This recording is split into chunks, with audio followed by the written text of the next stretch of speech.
又唔識睇啊！揸！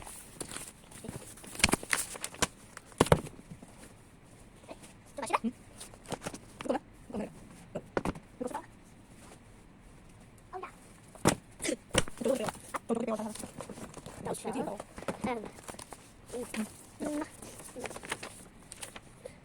未改正，做咗。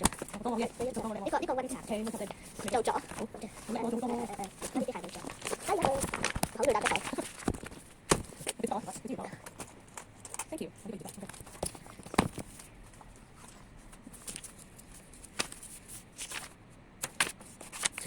快過先，快7秒。呢個點樣讀啊？在新年的一年裏，大家開開心心，心想事成。幾咩字啊？呢度係咪想起大家心想事成？通常呢啲就係呢啲學嘅説話嘅，所以我會先啦。咁係咪咁啊？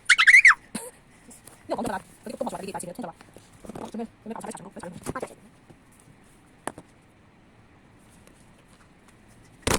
慢啲。Oh my gosh！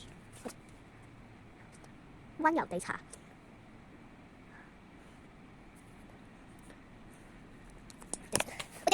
你講埋啦，我哋。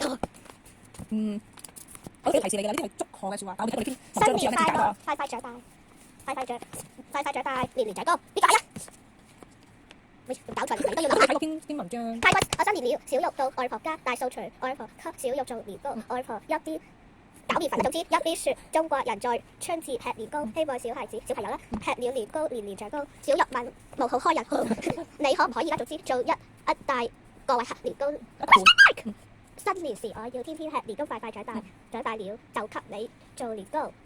即係好好嘅，即係好好嘅同佢笑嘅外婆。我笑。不停小玉就真係開心咗啦，帶着年糕回家，想起一件重要的事，我要提醒外婆也吃年糕，跟我著一起。詞語啊。